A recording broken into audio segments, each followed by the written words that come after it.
I was too old. I was way too old when I volunteered for this mission.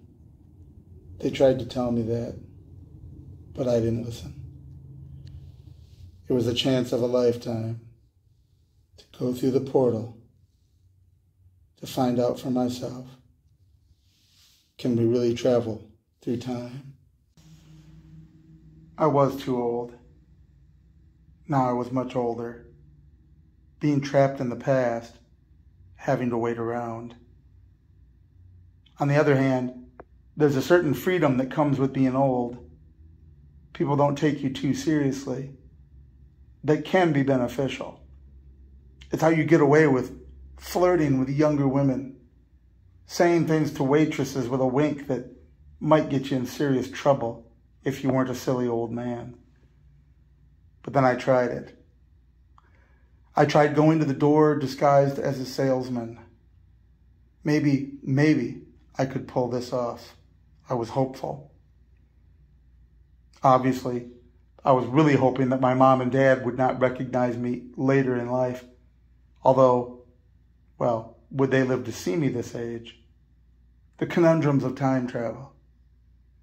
It was awkward to pull off, but fumbling like a silly, aged salesman, pretending to be less competent than I even am, I managed to shake Dad's hand and with my left hand reach out and awkwardly shake Mom's. I thought maybe touching them at the same time would do it, but it didn't. I only had two options left.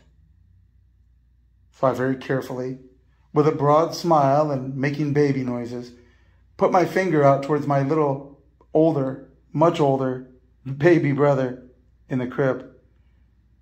He grabbed my finger. I thought if I shook hands with the baby, maybe that would be close enough.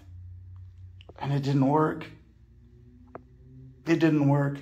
I tried not to show my disappointment, my sadness, my rage at myself and at the universe, but I had lingered long enough and Dad was becoming annoyed. "Sir, I think it's time you left," he said. I very politely, quickly disappeared, and Hope prayed that I hadn't affected anything in the timeline.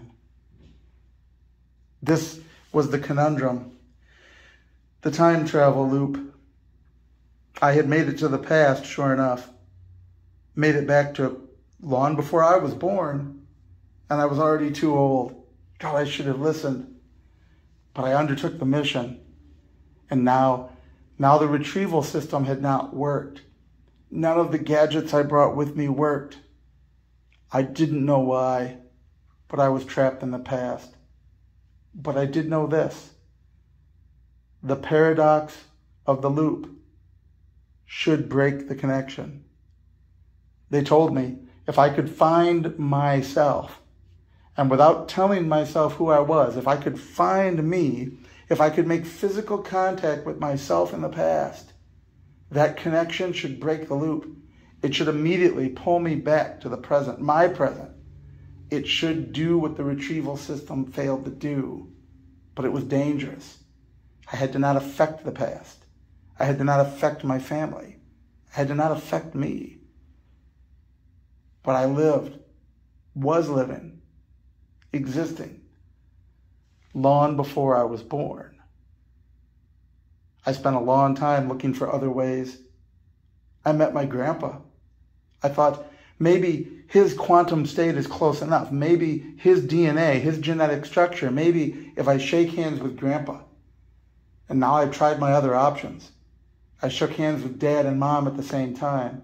I even tried my much older baby brother, thinking maybe it was close enough, but here I was, still trapped. I was trapped in 1968. I was getting older every day. It was harder to get around. I wasn't well. I could hardly go to the doctor. Maybe eventually I would have to. I had to live, to touch myself, to break the loop. If I broke the loop, I would get all those years back. They said I would emerge back at the lab at the instant that I left. I could get my life back and know better than to try it again, or at least tell them what to try to fix. But I had to come into quantum physical contact with my own being. It was 1968. My brother was a baby, and I wouldn't be born until 73. Can I make it till 73?